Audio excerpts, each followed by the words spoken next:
कभी कभी एक मिसाइल से ज़्यादा खतरनाक एक फ़ोन कॉल होती है, जिसकी वजह से अभी हाल ही में कुछ ऐसी खबरें सामने आई हैं जिनकी वजह से अगर देखा जाए तो डोनाल्ड ट्रंप और इजराइल के प्रधानमंत्री नेतन्याहू के बीच काफ़ी नोकझोंक देखी गई है।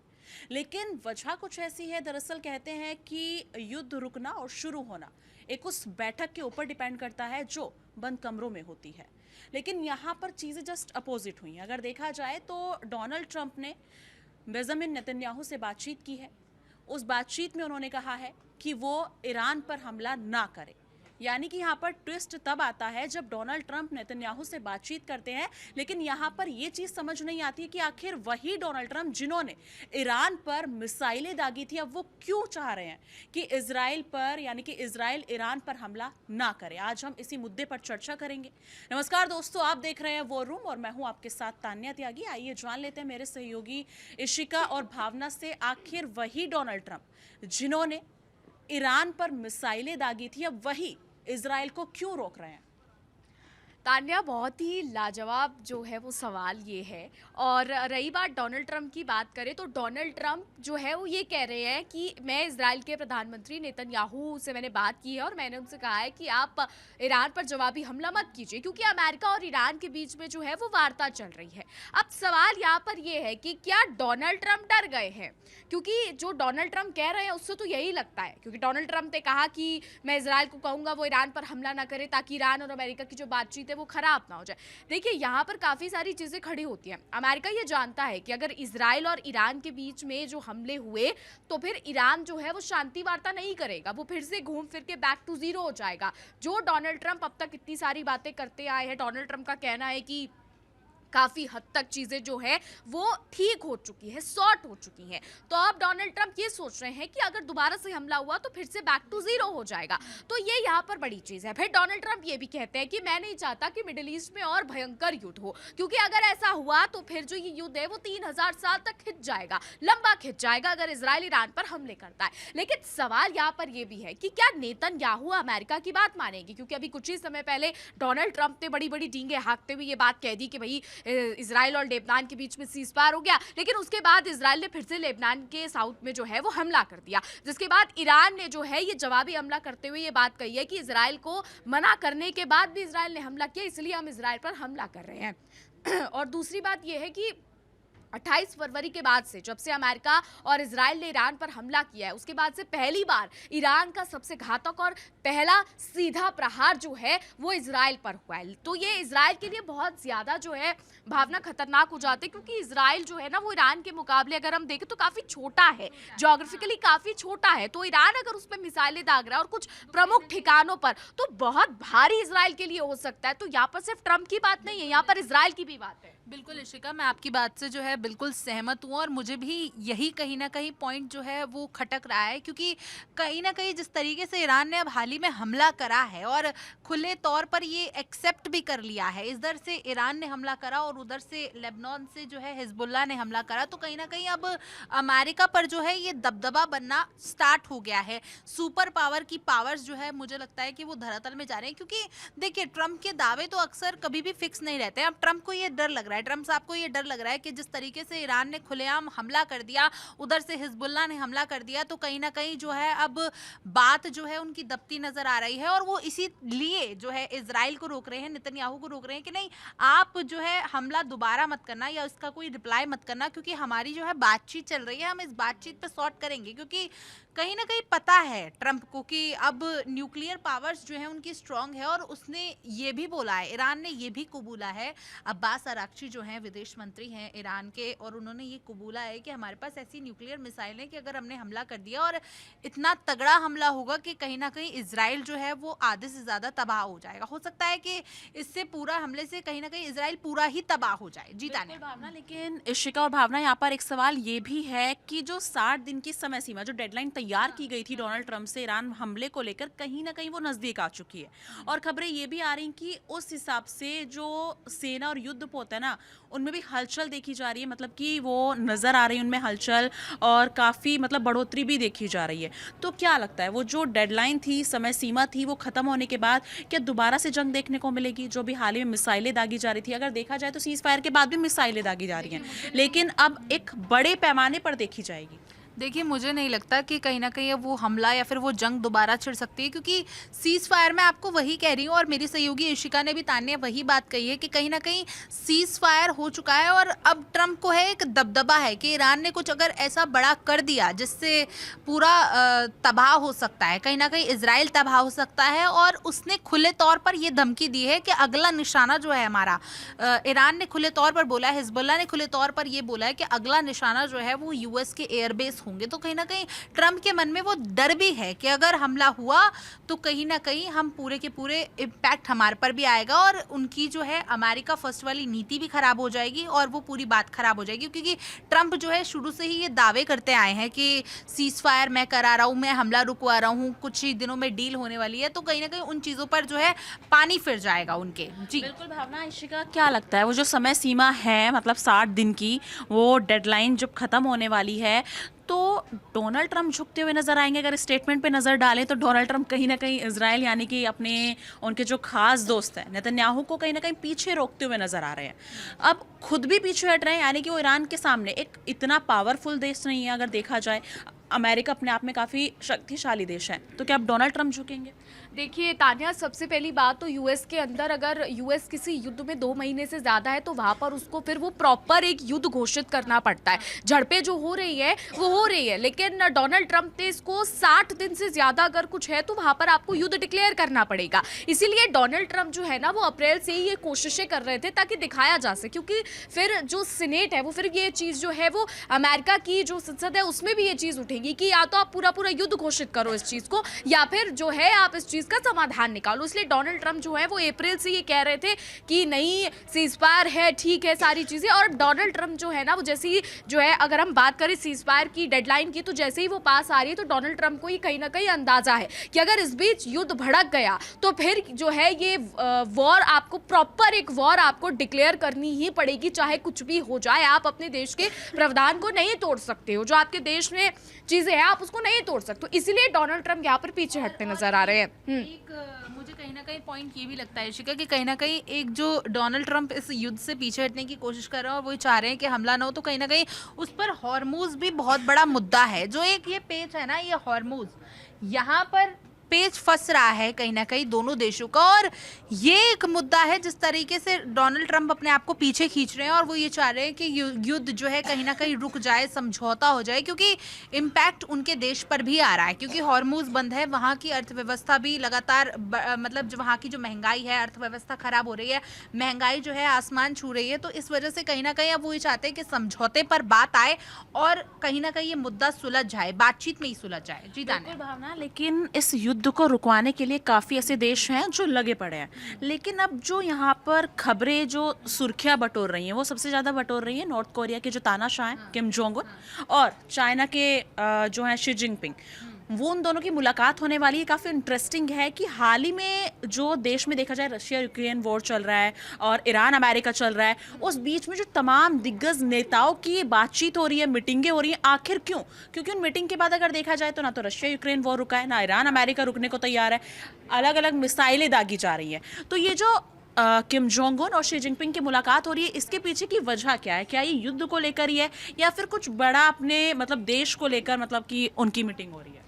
तान्या, आपने एक चीज़ सुनी होगी कि लोगों को दिखावे का बहुत शौक होता है और डिप्लोमेसी में दिखावा बहुत ज़्यादा ज़रूरी है। कभी डोनाल्ड ट्रंप का चीन जाना हो या फिर पुतिन का लाश कहाना, दिखावा बहुत ज़रूरी है। तो यहाँ पर भी सेम चीज़ होने की, ये मीटिंग से कोई हल नहीं निकल रहा है, क्योंकि अगर हल निकलना होता तो 4 साल की जो झड़प चल रही है रशिया और यूक्रेन के बीच में, जो ये युद्ध चल रहा है, वो रुक जाता। लेकिन क्योंकि जो अमेरिका के राष्ट्रपति है डोनाल्ड ट्रंप साहब, वो अभी हाल ही में चीन पहुंचे थे और चीन में जाकर उन्होंने ईरान और नॉर्थ कोरिया के मुद्दे पर जो है वो बात की थी। हालांकि नॉर्थ कोरिया के मुद्दे को इतना हाईलाइट अमेरिका की तरफ से नहीं किया गया, ईरान के मुद्दे को ज्यादा किया गया, लेकिन ऐसा तो नहीं है कि नॉर्थ कोरिया के मुद्दे को हाईलाइट नहीं किया होगा। पर्दे के पीछे क्या हुआ है ये दुनिया नहीं जानती, लेकिन ये दो महाशक्तियां जरूर जानती है।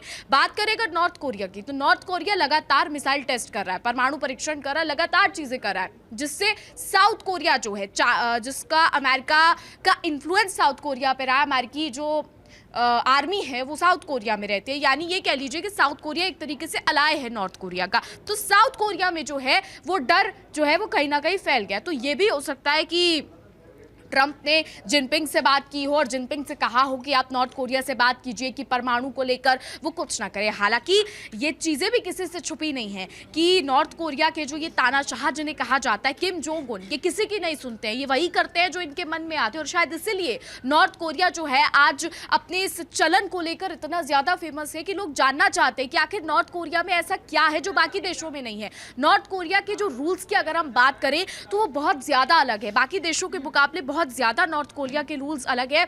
और इसीलिए शायद आज भी अगर हम यूट्यूब पर जाकर देखेंगे और जाकर सर्च करेंगे तो नॉर्थ कोरिया और साथ ही में सबसे पहले नॉर्थ कोरिया आता है और आपको दूसरे सर्च ऑप्शन में हमेशा दिखेगा नॉर्थ कोरिया यूनिक फैक्ट्स, ये सबसे ज्यादा ट्रेंड में आता है। तो ये भी एक रीजन है। लेकिन यहाँ पर ऐसी काफ़ी, जब उनकी देखा जाए तो पुतिन से मुलाकात हुई थी किम जोंग उनकी, तो खबरें ये भी थी कि वो अगर किसी से मिल रहे हैं, इवन अपना ग्लास तक है या फिर उनकी जो खाने की चीज़ें हैं, बैठना उठना, वो कोई भी सुराग अपना पीछे के लिए नहीं छोड़ के जाते हैं। उसके पीछे की वजह क्या, मतलब रीज़न, साइंस, उनका लॉजिक, मतलब वो सारी चीज़ें भी जाननी है। देखिए ये चीजें क्या कहते हैं पुतिन के साथ भी है। ऐसा कहा जाता है जब अलास्का पुतिन गए थे तो कहा गया था उनके बॉडी डबल जो है वो गए हैं, यानी पुतिन नहीं गए हैं, उनके बॉडी डबल है। और कहा यह भी जाता है कि पुतिन के बॉडी कई सारे बॉडी डबल है।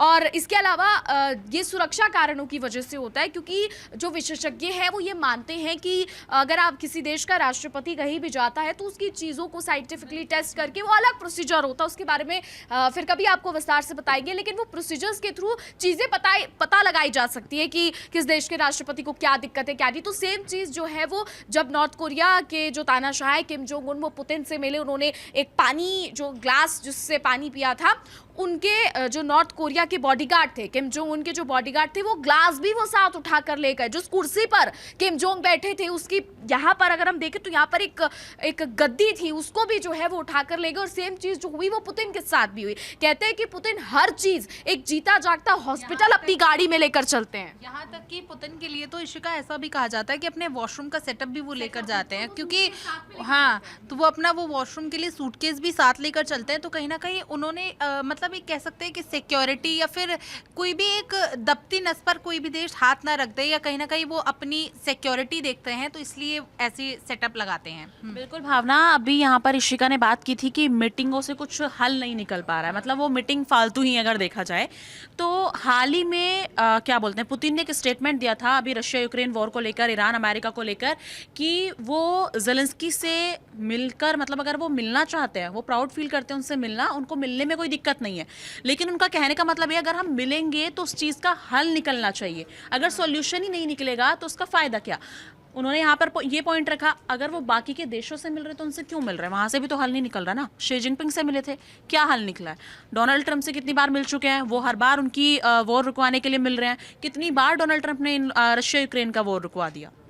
देखिए बात तो आपकी सही है तान्या कि देखिए पुतिन ने ऐसा कहा, लेकिन पुतिन आप ये देखिए कि पुतिन की जो अभी लड़ाई है वो सिर्फ यूक्रेन से है, तो इसलिए उन्होंने यूक्रेन पर सीधे मुद्दे की बात करी कि आपको अगर बात करनी है, अगर बातचीत की मेज़ पर बैठना है तो हमारी बात जो होगी सिर्फ सीज़फायर या फिर रशिया यूक्रेन समझौते पर भी होगी, हम आलतू फालतू की बात नहीं करेंगे। और दूसरी बात, अगर तान्या आपने कहा कि जो अमेरिका के साथ मुलाकात हुई, ट्रंप के साथ मुलाकात हुई, जिनपिंग के साथ मुलाकात हुई, तो ये अभी भी कुछ सीक्रेट बातें हैं दो देशों के बीच में, दो नेताओं के बीच में, कि क्या डील्स हुई, क्या अंदर खाने बातें हुई, ये अभी भी क्लियर नहीं है। लेकिन हाँ, वो टाइम के साथ साथ मुझे लगता है कि ज़रूर वो सामने आएंगी कि किन चीज़ों पर बात हुई। हालांकि कहीं ना कहीं जो चाइना से पुतिन की मुलाकात हुई थी उन पे उन्होंने काफ़ी कुछ बयान भी दिए और ये भी कहा कि हमारी बातचीत जो है बेहद सफल रही, हम दो दोस्तों ने बातचीत करी, हमने बहुत सारी डील्स पर जो है फैसले लिए। तो देखिए हर देश के साथ एक अपना सीक्रेट होता है, लेकिन अगर बात रशिया यूक्रेन के युद्ध की रहती है या उसकी बात रहती है तो कहीं ना कहीं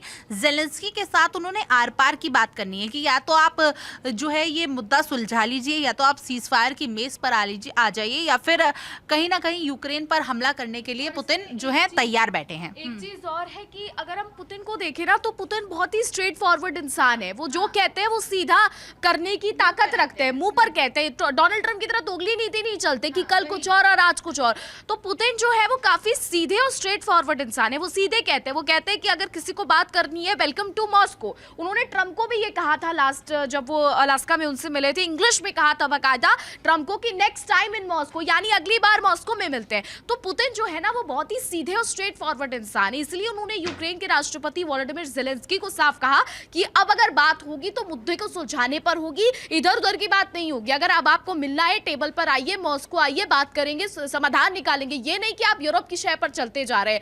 लेकिन ज़ेलेंस्की को लेकर एक खबर ऐसी सामने आ गई कि ज़ेलेंस्की ने तो पुतिन को चिट्ठी लिख डाली और उस चिट्ठी में इतनी बड़ी बड़ी बातें लिख दी कि पुतिन का पारा चढ़ गया। सबसे बड़ी बात तो यह है कि अगर आप अपने देश को युद्ध से निकालना चाहते हैं तो आप इस तरीके की चीजें नहीं करेंगे। लेकिन ज़ेलेंस्की को यहाँ पे शायद ये कह ले कि कोई ताकतें भड़का रही हैं, या फिर ये कह ले कि ज़ेलेंस्की जो है वो बात नहीं करना चाहते थे, इसीलिए जो है पुतिन को चिट्ठी लिख दी, क्योंकि ज़ेलेंस्की ये जानते थे कि ये पढ़कर पुतिन जो है वो भड़क जाएंगे। लेकिन सवाल ये है, क्योंकि ज़ेलेंस्की बखूबी जानते थे कि अगर पुतिन सामने से बुला रहे हैं तो कहीं ना कहीं उनको फोर्स किया जाएगा कि आप जाके पुतिन से मिलो। लेकिन जो चिट्ठी आई है, जो चिट्ठी में चीज़ें कही गई हैं, जो रिपोर्ट्स दावे कर रही हैं कि चिट्ठी में ज़ेलेंस्की ने इतनी सारी चीज़ें पुतिन के लिए लिख दी कि पुतिन अच्छी तरीके से भड़क गए और अब बातचीत की कोई गुंजाइश भी जो है वो यहाँ पर नजर नहीं आती। तो रूस और यूक्रेन का जो ये युद्ध है, इसका क्या हल होगा? क्या ये युद्ध कभी रुकेगा? क्योंकि अगर यूक्रेन की अर्थव्यवस्था को देखें तो बिल्कुल जीरो हो चुकी है, वहां पर चीजें जो बिल्डिंग्स हैं वो खंडर बन चुके हैं। और अब अगर यूक्रेन और रूस की बात करें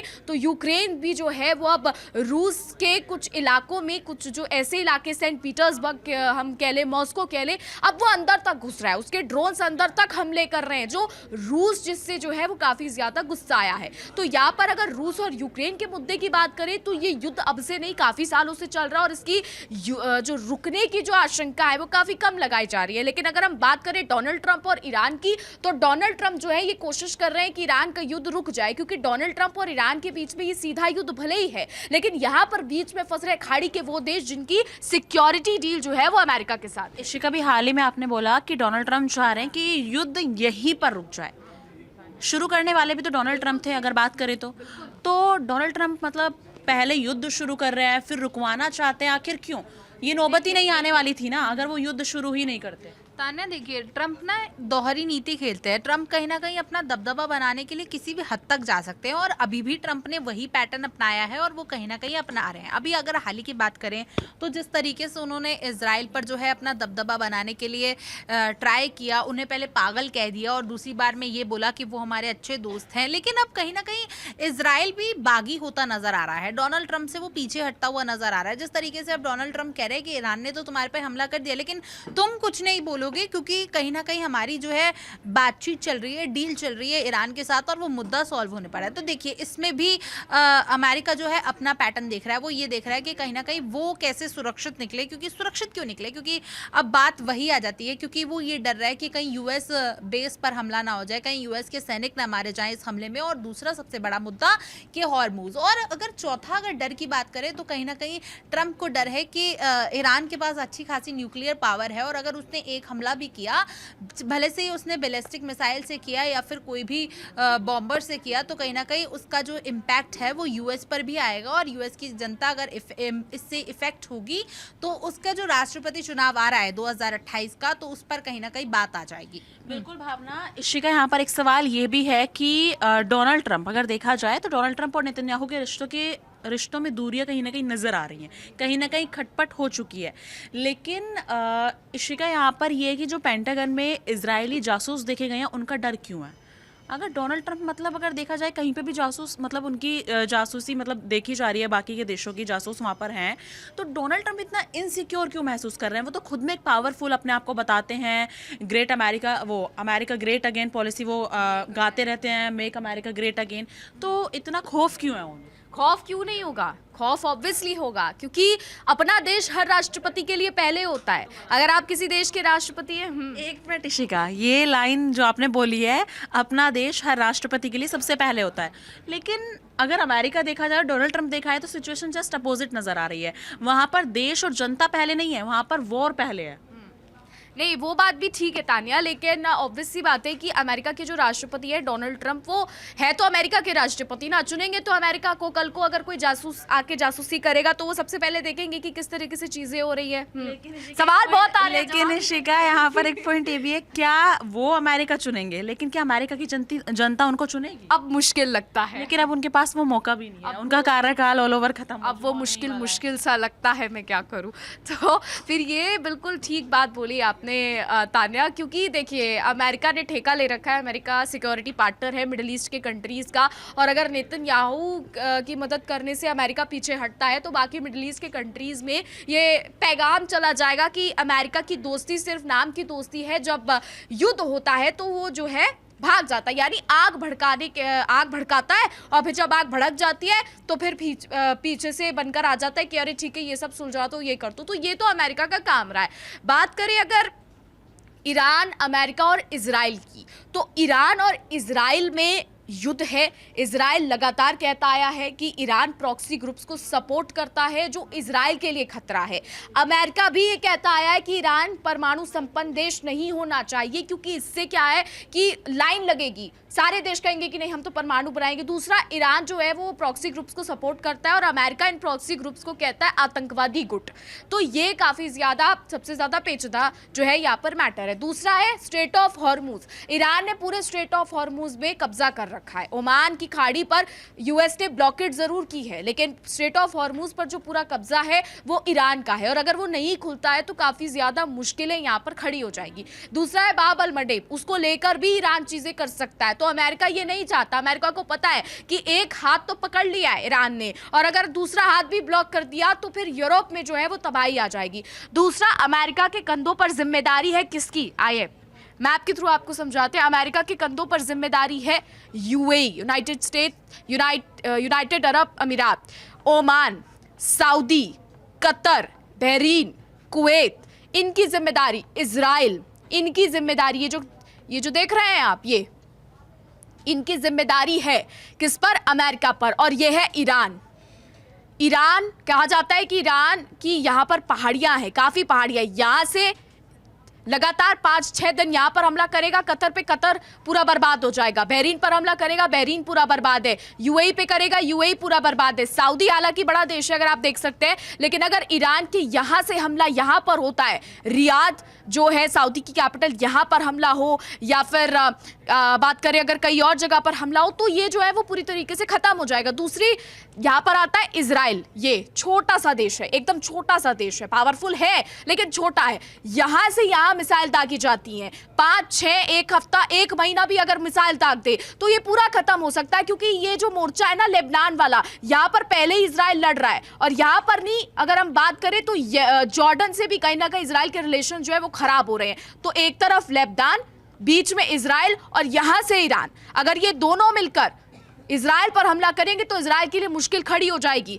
और अगर हम बात करें अमेरिका की, तो हम आपको अमेरिका भी लिए चलते हैं, ये आ गए हम अमेरिका। बात करें अगर अमेरिका की, अगर ये वहां हेल्प नहीं करेगा, क्योंकि ये मेजर सिक्योरिटी पार्टनर है ये कंट्री, मिडिल ईस्ट के कंट्रीज का, अगर ये वहां हेल्प नहीं करेगा तो फिर जो तेल की सप्लाई और ये जो डॉलर की मार है वो पूरी तरीके से यहाँ पर खत्म हो जाएगी। और अगर वो खत्म हुई तो फिर दिक्कत आ जाएगी, क्योंकि यूनाइटेड अरब अमीरात, सऊदी, कतर, बहरीन और ओमान सबसे ज़्यादा ऑयल जो है ये करता है, ईरान भी करता है लेकिन सबसे ज़्यादा ये भी करते हैं।